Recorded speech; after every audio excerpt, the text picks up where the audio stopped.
Before we begin, here's how to earn continuing professional education credit for attending this session. Gain valuable insights by attending the podcast, then complete the assessment test to download your certificate. To do this, follow these simple steps. Click on the link in your description to access the session. Create a free account and attend the podcast. After the podcast, take the assessment test and download your certificate. It's easy, and it's free.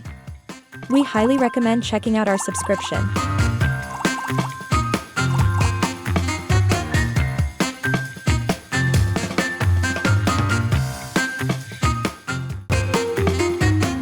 Makes sense. Makes perfect sense. All right. And I guess from whatever you told me so far, once a hustler, always a hustler. All right. We never stop hustling. Right. So, but coming to your point, your financial practice, Mhm. you serve families with special needs. Now, how is that different from traditional financial planning? Yeah. I do presentations on this for FPA and those type of ones because actually our industry is very interested in being like, Yeah. why is this so different? So if you Yeah. think of a typical family that's going to put a bunch of money away to spend it on the back end in most likely retirement, right? So we're True. pumping into 401ks or we're college saving if we have kids, we're doing all those things. And our goal is to have enough to last our lifetime. True. So our families are supporting another person, one of their kids, through working years, retirement years, and when they're not around. Okay, so True. their money goals are, there's always a conflicting goal, right? So I can support my daughter while I'm in my working years. That's the easiest one usually, right? Not all Yeah. for everybody. Sometimes a parent has to quit working to Yeah. take care of their kids. Take So care of the that's kid.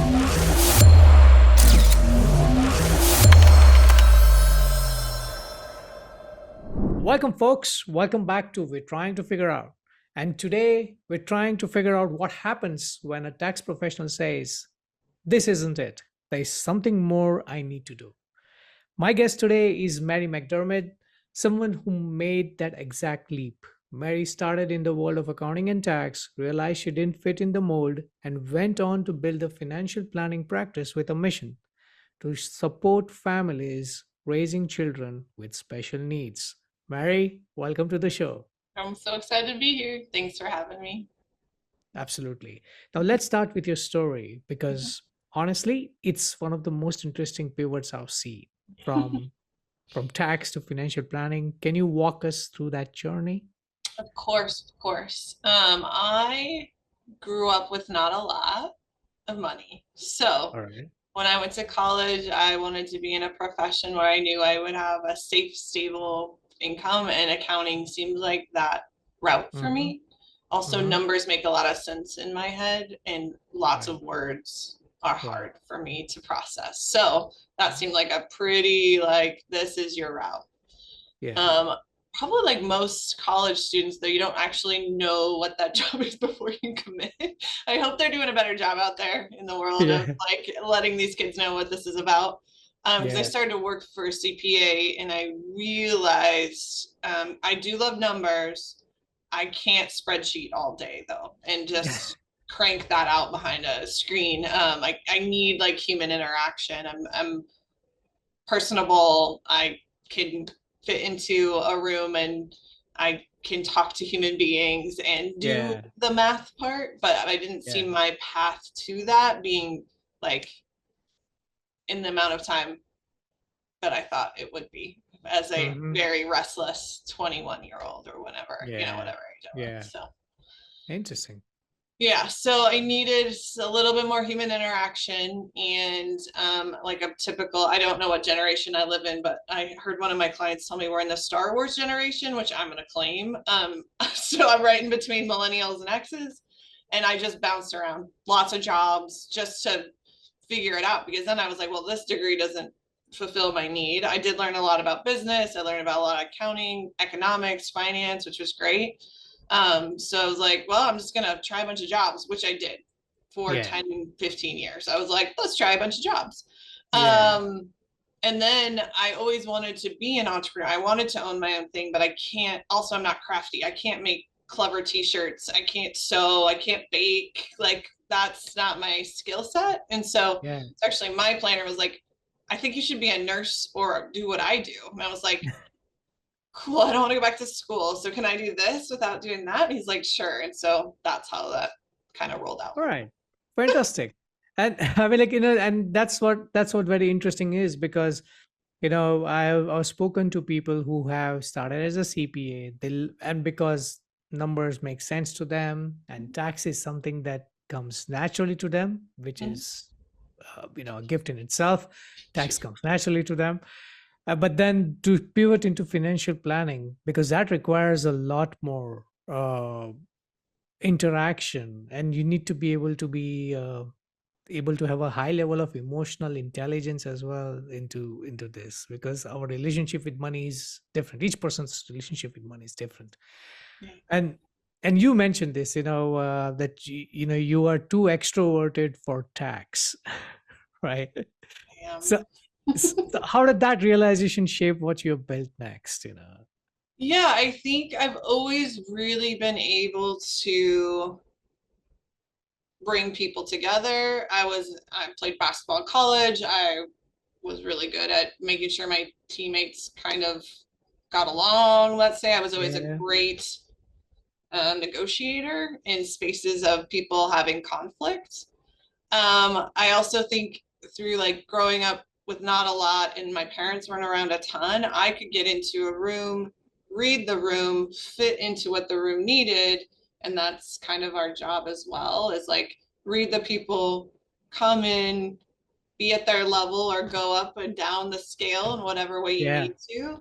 And Yeah. so I had like that skill just in me. I just didn't know how to use it as a job, right? And I kept getting shoved into these jobs that were kind of behind the scenes and or number crunching, because that just kind of goes with along with the degree I had. But in reality, I could just really sit with people in hard stuff. And I tell people when I meet them for the first time, I'm very upfront, and people will take that as whatever they want to, but I'm very direct, but I like to think of it as coming with like a weighted blanket around it, because I take people's time value so high that I don't want to waste moments with them Yeah. that I have. Yeah. And so Yeah. I think I just over practicing that so much with being people and just being able to sit in it. And I'm not going to say everything's okay. Sometimes everything isn't okay. But Yeah. at least I can be here with you. What can we do in this next little step? And I think people find that comforting. Yeah. At the end of the day, it's when you're able to, like be upfront and just set that, you kind of like just creating that foundation, and you're valuing the time, and you're all right, this is where we are and this is what it is. And, it's easier to start from there rather than the small talk and getting around and Mhm. stuff. Yeah, and I think Right. Zoom's created a little bit more of that, right? Where we're kind of Yeah. everybody gets on and they're like, it's business time, right? They're Yeah. on my couch over here. It does get a little bit more, but I'm okay with that too. I do also do like walk in the park meetings and things like that, Yeah. where I'm like, this is just a little more laid back. Let's just chit chat. But Yeah. Zoom does kind of set the tone for it being business-y. Boom, this is what you're here for, let's Yeah. get it done. Nice. But the reason why I wanted you on this Yeah. podcast is because Yeah. this career change that you made, it wasn't just a career change, this was personal. And so what led you to focus on families like yours, those who are raising kids with rare diseases or special needs? Mhm. Yeah, so I made the switch. You're gonna love this so much. This is like my life, but I made the switch when I had a 2-year-old and I was pregnant with my daughter Ruth. So Nice. great time to start a business. I actually thought like it'll be a downhill run if I can make it through this first couple years, and that's been true. Like nothing was harder than that Uh-huh. beginning.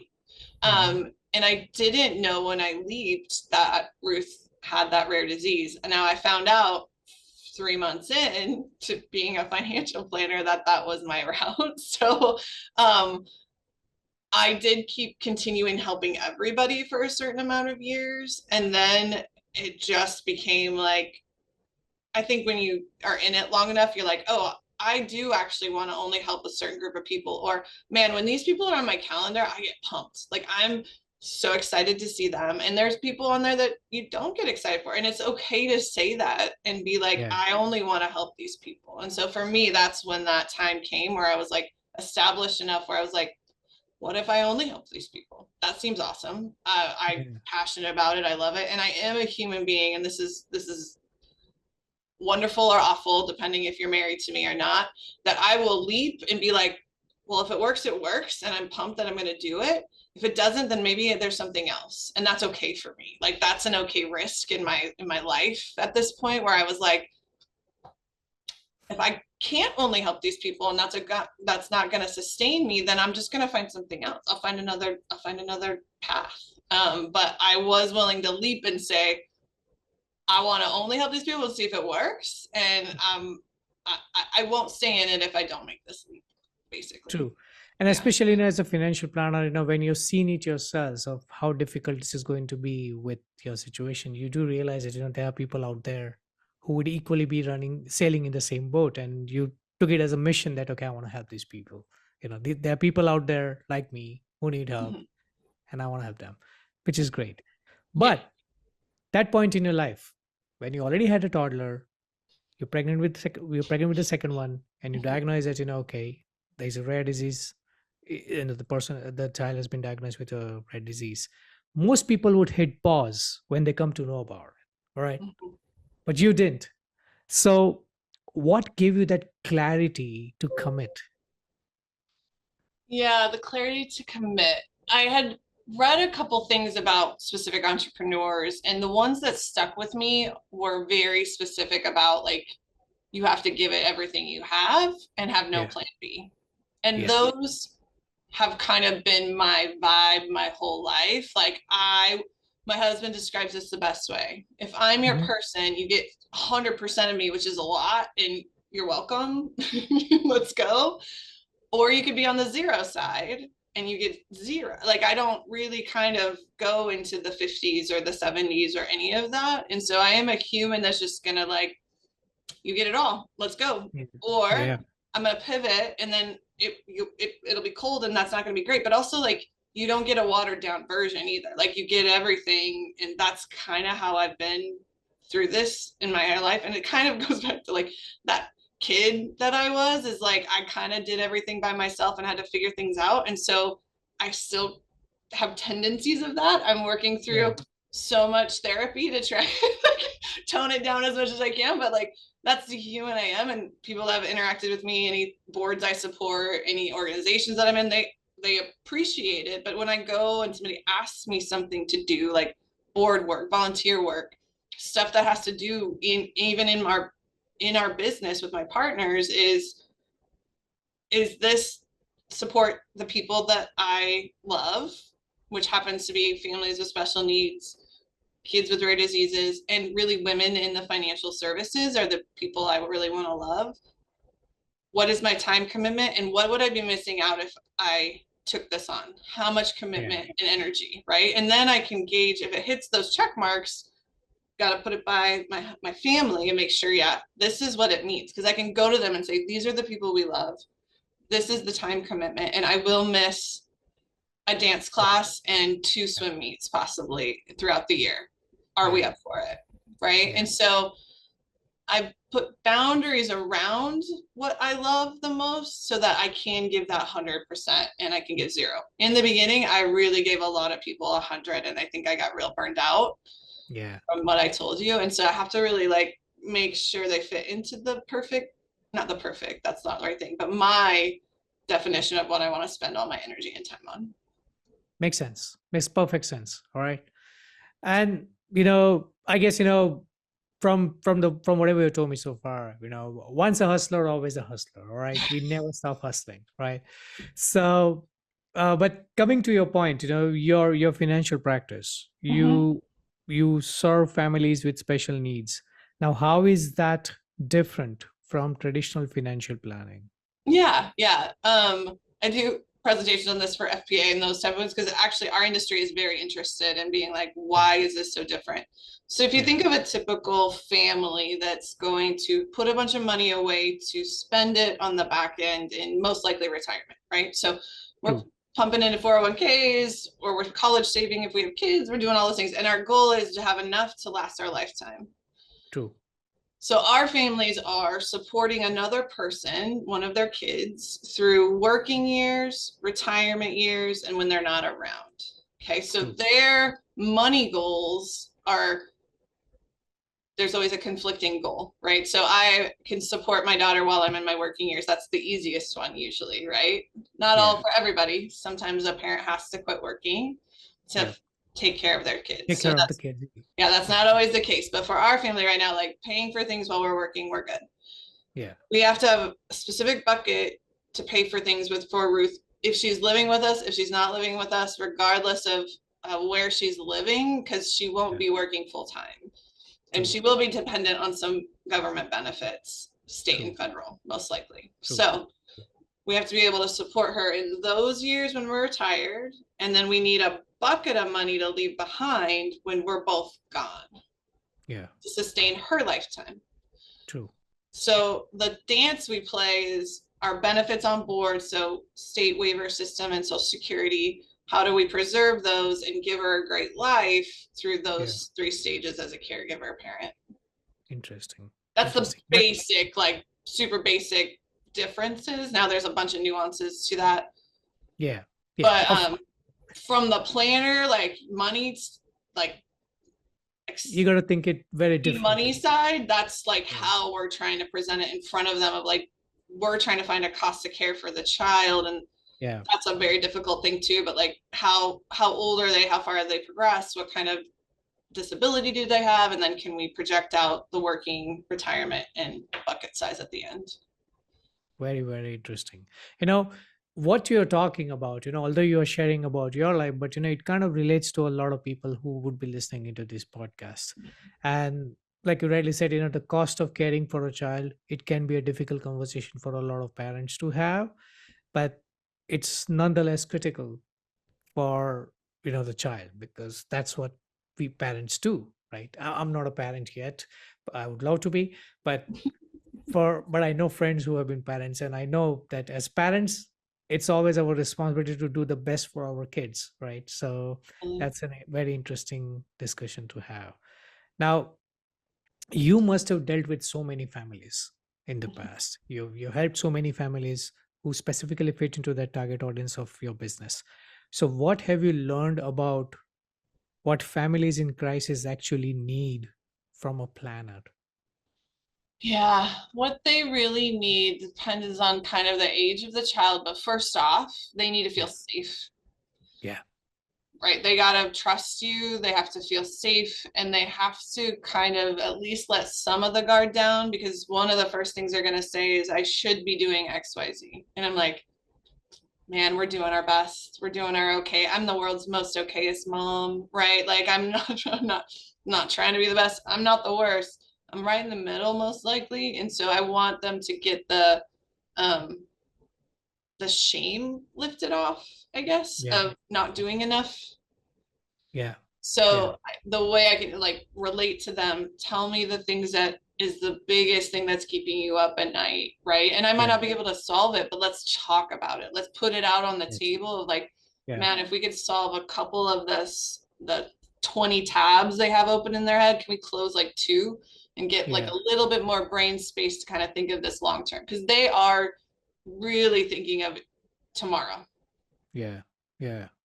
That's it. Like you can't, in some spaces you feel so overwhelmed that you can't even get to the end of the week.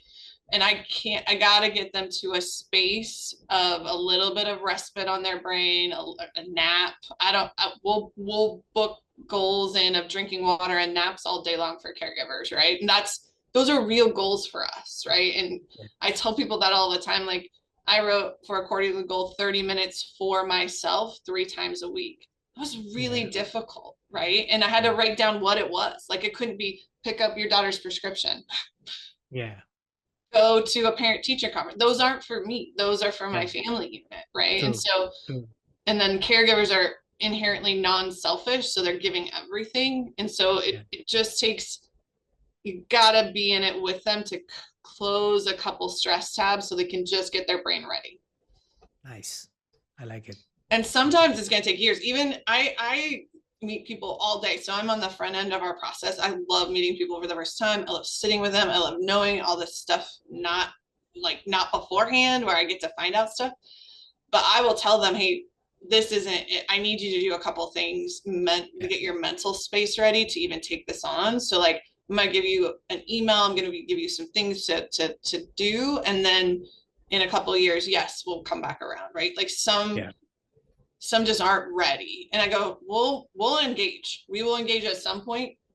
I just don't, I want to make sure you are completely mentally ready to take it on.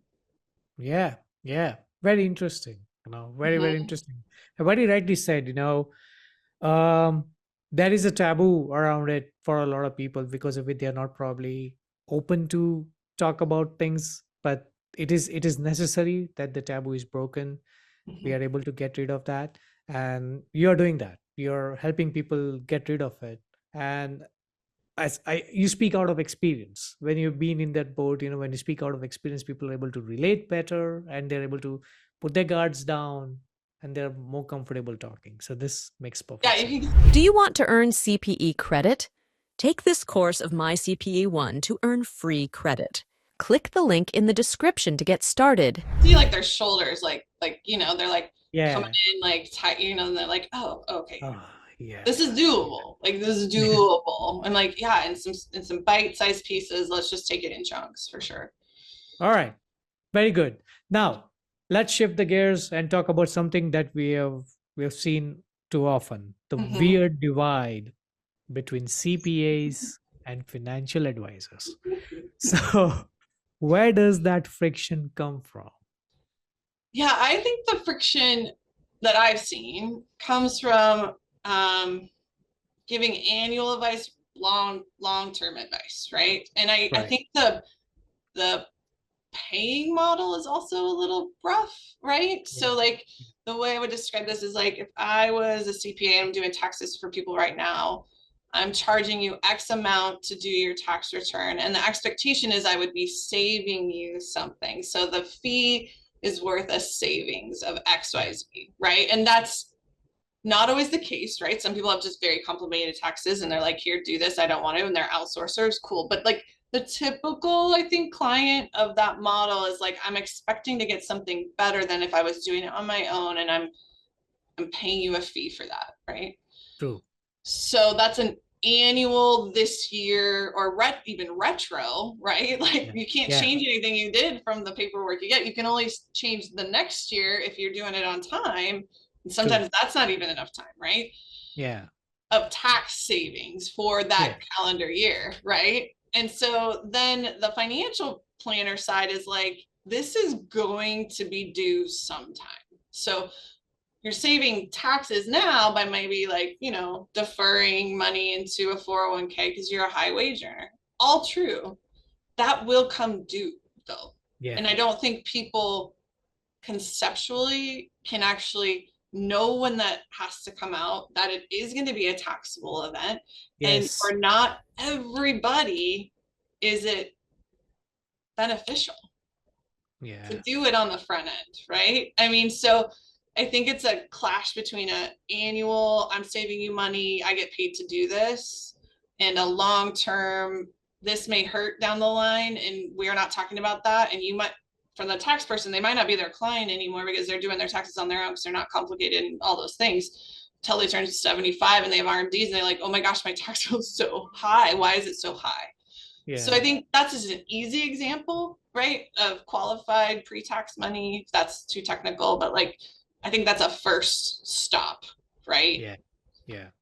Yeah. And That I makes don't sense. like the fee for savings CPA. It's Mhm. like, no, you're a professional and you're doing them a service, and this is very hard. You would have to like really put boundaries around your clients, be like, even if I don't save you more than you would do it yourself, I'm a professional and you trust me. So like I think the language around if you pay me $800, I'll save you 300 on your taxes is trouble in Yeah. that model.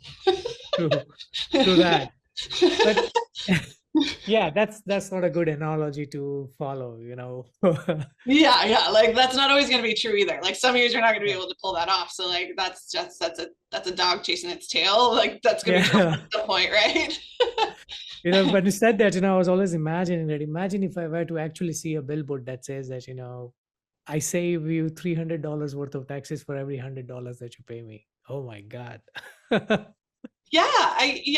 I just think, yeah, and I think it's hard too because I did tax for a long time. So I'm like, you're cranking out those things. It's not like you have really the forethought for all of these clients to be like, oh, you just maxed out your 401k, and like, what is the implications going to be when you're in your 60s, 70s? Like, that's not fair for the tax person to be like, you should be projecting this out. They don't even have the software tools or any of that to Yeah, kind of true. project that out into the future. So it's pretty unfair on their side to be like, for me on this side to be like, why didn't you even talk to them about RMDs? Like, they Yeah. don't have that stuff at their fingertips. So it's not fair either side, but it is the division Okay. I've seen the most.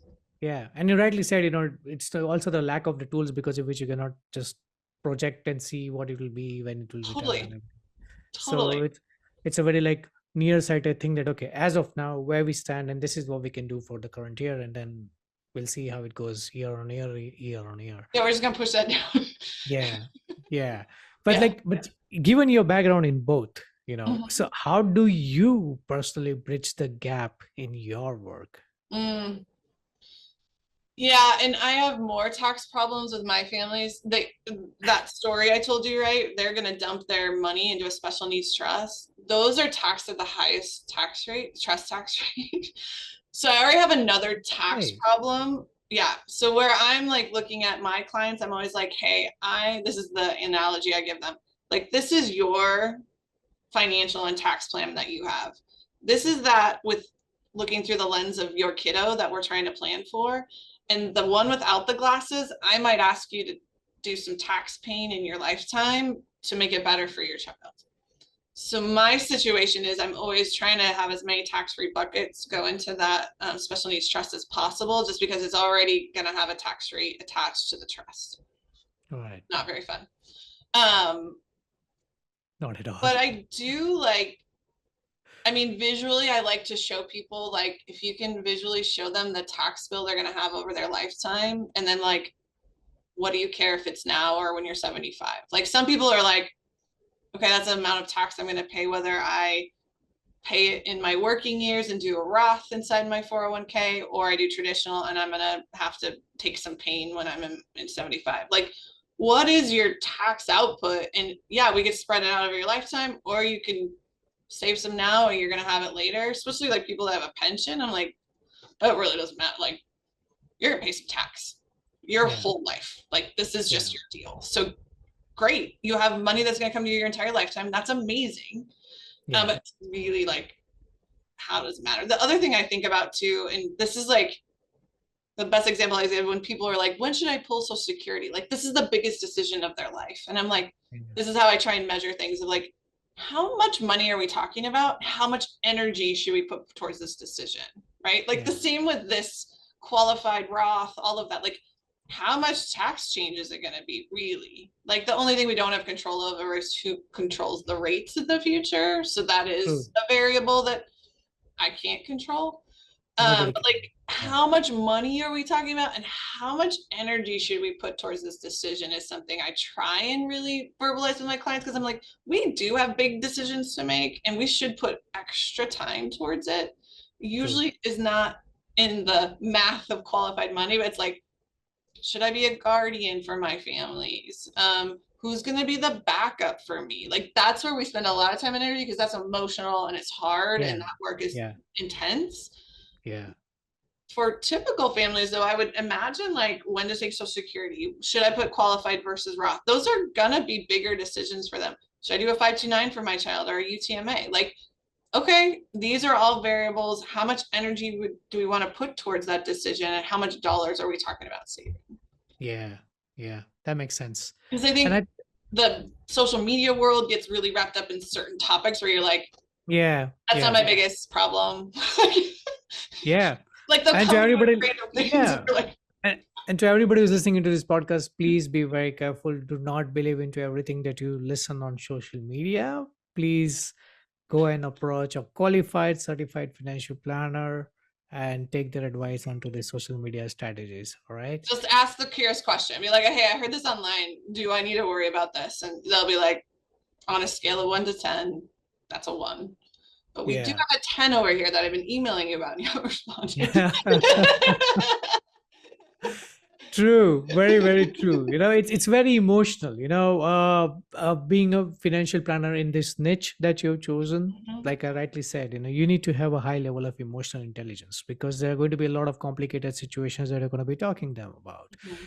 and it's a niche in itself. You drill down on a niche. A lot of CPAs or a lot of people are kind of like scared to choosing a Mm, niche because they kind of like think that it will limit their business. sure. So but you walk the road from Mhm. this doesn't fit to this is my calling. So what advice do you have for someone Yeah. sitting in that Yeah. I feeling had like this question the other day. So I think if you think of the model of, and you look at your calendar, you're like, I love this person so much and I can't wait to meet them yeah, this week, right? I'm excited for this meeting. Now, why do you love them? yeah, What are the values that they bring? Why are you pumped to meet them? Because they're gonna bring stuff to the table where you just are really connecting with them, right? yeah, yeah, So I want my calendar full of that. And so I think all financial planners do too. And you know the route, right? Like you have one of those and you're like, who else do you know that are just like you? And you tell them back their values. I want to meet 10 of you, like all day long. yeah, If you have people in your book that aren't like that, they will still refer you people and they will be people that you don't want to meet. And so yeah, that becomes a problem, right? Where you're like, oh, that's not my vibe. I don't want to meet more people like this. This didn't go well for me. We're not a match, right? And so they're going to refer you more people like them, and that will continue in your soul. You're going to get burned out, and then you won't be in the business forever. And that's not what I want. I want more people to stay. Now, does it have to yeah, be as the way I describe our niche too is like it's very easy to find our group and market them, and they know that we are the people. Now, yeah, the people that come in, though, they have all different stories. So yeah, if you're looking for an efficient practice, you would probably go after people that have the same employer, same type of benefits, because then you have like that efficient machine on the back end that's just cranking out the same type of plans. yeah, So there's two ways to niche, I think, of like market and love, and you can still market and love to this other group, but that's going to be more of an efficiency type of correct, tool, right, which is yeah, totally like fine. Like one of my friends, I told her, I was like, you should do stock options. Anybody that has stock options, RSUs, all that stuff, like just market to that group in yeah, any major city, Seattle, Texas, New York, all where the tech people are, to say, I am an expert in RSUs. nice, You will get all people that have RSUs, right? That are probably your age group. They're probably 30 to 60, right? So yeah, it doesn't have to be as, and like there was a guy that loved the Red Sox. His niche was Red Sox fans. He had a Red Sox box. He had clients around his box, right? Like it can be a hobby, it could be a stage in life. Like I think if you're brand new, people getting married and having babies, probably a yeah, pretty good niche for you. You're in yeah, it. You're probably yeah, about to get married. You're going to go to 10 weddings. You're going to be in five wow, of them. And then all those people are going to have babies. So like yeah, just say I specialize in newlyweds and people that are just having kids. Like yeah, it doesn't have to be as like intense, and then you just pick one and go with it, and then you start to figure out who, then you can niche inside of a niche, right? Where I said that. But like yeah, I think you just have to know who your people are and be able to commit, because then they'll know more people and then they'll bring them to you, right? And so yeah, you might be missing out on some market, but it's not market that you were going to be successful in, to be yeah, honest, anyway. yeah. Yeah, yeah. So I mean, like, even if you're saying is, the way I'm listening to it, like I think that there is an ocean of opportunities. So it's all about you taking that leap of faith in getting there. But you've done this, you've been doing this, but beyond this, what you've also done is, you've done podcasts, you're on this podcast as well, but you've done that in the past. You've also had a TED talk. So, what's your message to professionals who are thinking about speaking out more publicly? Yeah, no, I wasn't this great, like put together person my entire life. I did speech in college and almost failed because I was such a nervous wreck. Mm-hmm. I had a confidence problem All and a right. belief problem, right? Okay. When I'm in speech class in college, like, what do I believe in? Making it Yeah. through this class, Yeah. surviving basketball, Yeah. and, surviving summer, like whatever I had on my thing. So the passion and the, like, I haven't found my thing. I haven't found my person. I'm not confident in who I'm presenting, Yeah. was rough, right? Yeah. Yeah. Now, fast forward, 15 years where I'm like, oh my gosh, I want parents of kiddos with disabilities to have a voice. I want them to have a place to go to. I don't want them to feel alone. And Yeah. any nervousness I feel I will feel all of the nerves to make sure I get to those people. Like that overpowered it, right? Yeah. Yeah. I also then, that TEDx talk was a really long time ago. That was my first big leap. I had an amazing mentor through the process of doing a TEDx talk. They assign you someone. I wish I Yeah. didn't have my note cards, but I still didn't have that much of confidence to not hold on to them. Yeah. And I tried, and I didn't want to get so emotional that I didn't get the point across. That was my biggest worry in that one. Okay. But you got to practice, right? And I Yeah. think in this world right now is the best time to practice. Like I could be on this with you and I could have notes right here to the right. I could have your notes that you sent me, and I could have prompts. I could have prepped. I could have things like Zoom right now really helps people do interviews in a more prepared way of being confident. And like back in those days, right, I used to think also I had to be 90% done to be prepared to do anything. And now I've flipped. I even told you when we met last, I was like, I could do this right now. Like we could just turn this on, and like I feel confident in my expertise in my speaking about this, that I can do this at any point in the day. But that Absolutely. takes that support, that knowing. I went to there's groups that do public speaking, Toastmasters. Yeah. I went Toastmasters. to Toastmasters. I practiced. Yeah. They gave me really rough feedback, and I was like, Yeah. oh, this is amazing. I could take it. Yeah. I was like, oh, you guys have done this a million times. Like I could practice at Toastmasters. They're a safe space to bring your points True. across, right? True. True. I observed more speaking. So now when I go to conferences, I observe speakers in a way of structuring and how do they get interaction in the audience? How did they get me to pay attention? Like I Yeah. look at it in more technical now at other people speaking. So I think you just really have to, like anything, if you're afraid, you got to take a leap, find out something you're passionate about and go practice. Yeah. Yeah. Nice. I like it, and yeah, public speaking is a challenge for a lot of folks. And, I mean, I could agree to that Toastmasters thing because, I know a lot of people who have used Toastmasters as a way because of all the people that I've spoken to, majority of them, they went to Toastmasters because they were afraid of public speaking and they used Toastmasters as a means to get rid of that phobia. And they're doing really well right now. They're good orators. They're doing Yeah. well. Access latest and trending CPE courses with my CPE One Unlimited Access subscription. Subscribe now. I mean, describe it like there's like 7 people in the room. So it's like low risk.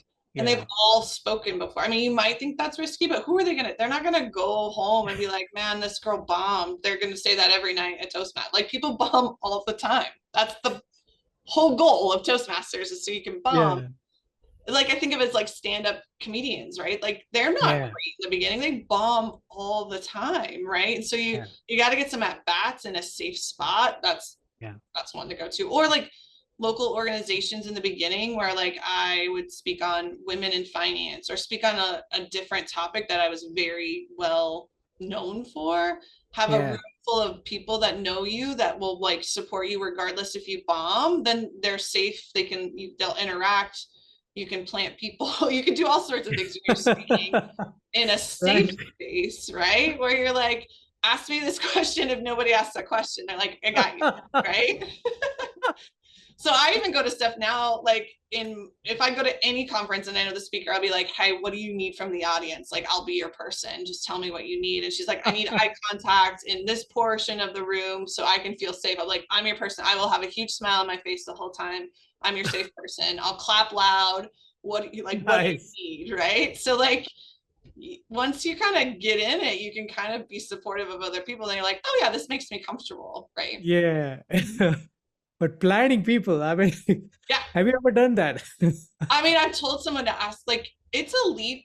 I think when you're public speaking, people want to fill the whole time with space with your voice. Yeah. It's Yeah. a big leap when you've done some and you're like, I'm gonna leave 30 minutes for questions. Okay, that can go great or it can go awful, right? Where you're like, have I given you enough content to ask questions? And so Yeah. the first time I made that leap, I was like, hey friends, nobody asked this. Here's 3 questions that are amazing to ask.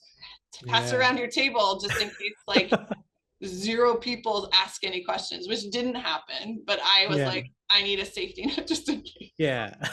A contingency plan. Yeah. Yeah, just in case. Just in case. Yeah. Just in case. Yeah. Yeah, well, I like it. Really, really, really amazing. Now, Mary, we're coming towards the end of this podcast. Now, if there's anything that you would want tax professionals, financial advisors, and planners to walk away from this conversation, what would it be? Man, there's so many, but I think we talked about this a bit in the beginning, but like there's not enough tax people. We need more CPAs. I don't know why. I mean, I graduated in 2003. I'm so old. But from that point to now, I feel like there's been a 10% drop, even probably more. But I can't, I think it's super hard to find Yeah. CPAs. And like if you could come out of college, get some experience and not have a huge debt to income ratio, you can buy some practices out there because they're all Yeah. retiring and they're just closing their doors. They're not even selling. Like that's Yeah. a really crazy dynamic that I don't think we anticipated, but that is definitely happening. So if Yeah. you're into the tax world, we can't lose you. I'm not going back. Don't recruit me. But you should stay in it if you want it. Now, between both of us, like find a partner that you trust with Yeah. with on the finance side, and they will feed you people all day long as well. We're all looking for very qualified people to do tax stuff for us. Like we need some coaching around it, right? Like the Yeah. things that I'm talking about. We need to be able to listen to each other in a very professional way and come Yes. to the client meetings together, or like make some kind of annual meeting where we're doing tax planning for 1 year, for 5 year, for 10 year. Like what does Yeah. that mean? And you get both people in the room to talk about Yeah. the different sides of it. Nice. So No, I communicate, agree. find somebody that's your person, right? You have to have a personality match to try and make that work. It's time and effort. And then we can't lose any more CPAs. We need them so badly. Alrighty. You heard it, folks. So if that is you, you know whom you need to get in touch with. All right. And talking about getting in touch with, Yeah. where can people follow your work, connect with you, or refer Yeah. families your way? Yeah, so our group is All Needs Planning. And so we have a website, we're on socials, we're on LinkedIn, Instagram, Facebook. We do have we just launched a learning lab. So it is kind of a masterclass model. So people can kind of go through classes on their own, videos on their own that we have done. We do in office hours, and then we do specific carve out videos for them. So we're going to do a Social Security one in Q4. So it's a very masterclass DIY monthly subscription type of model. And then we have a book coming out May 2026. So Wow, for that, that's amazing. That's amazing. Yeah. Would you mind telling us what the book is about? It's about our planning. So the planning for the families that we plan for. So it's Okay. name off the top of my head, of course I can't think of it right now, but Care, Protect, Grow. Care, Protect, Grow. So yeah, so it's for our families to have a go by, just a manual on the things that they need to do. Yeah, and we're trying to launch this type of speaking engagements at conferences, where I have this really great friend that's wrote a book about the emotional side, specifically the marriage counseling type of side, emotional part. So we're trying to like see if we can do a tour together about her talking about how you can get your brain a little bit ready to take on some of these big things that you have been thinking about. So hoping to combine our efforts in our world. We're both rare disease moms, so we're kind of excited. Well, good luck to you on that. And To everybody who is listening into this podcast, I am going to be sharing contact details for Mary's website and the ways through which you can get in touch with her, so that way you have it handy and you can immediately get in touch with you. So with that, Mary, I want to thank you. This wasn't just a conversation about planning or taxes. It was about courage, connection, and what happens when we stop chasing the perfect path and start building the one that fits, right? So thank you so much. No, And yeah, go ahead. no, thank you. It's awesome. I love speaking to you about this stuff. You're a great interviewer, so I wanted to be on this one. Thank you, Mary. It means a lot to me and to everyone who is listening in. If you're navigating complexity in your practice or in your own life, remember that your story is your strength. And if you're a CPA wondering whether you can cross into planning, you just met someone who did. And don't forget that too, with a toddler in one hand and a purpose in the other. So, with that, I want to thank you all for tuning in. Until next time, take care and keep innovating in everything that you do. Cheers. Access latest and trending CPE courses with my CPE One Unlimited Access subscription. Subscribe now.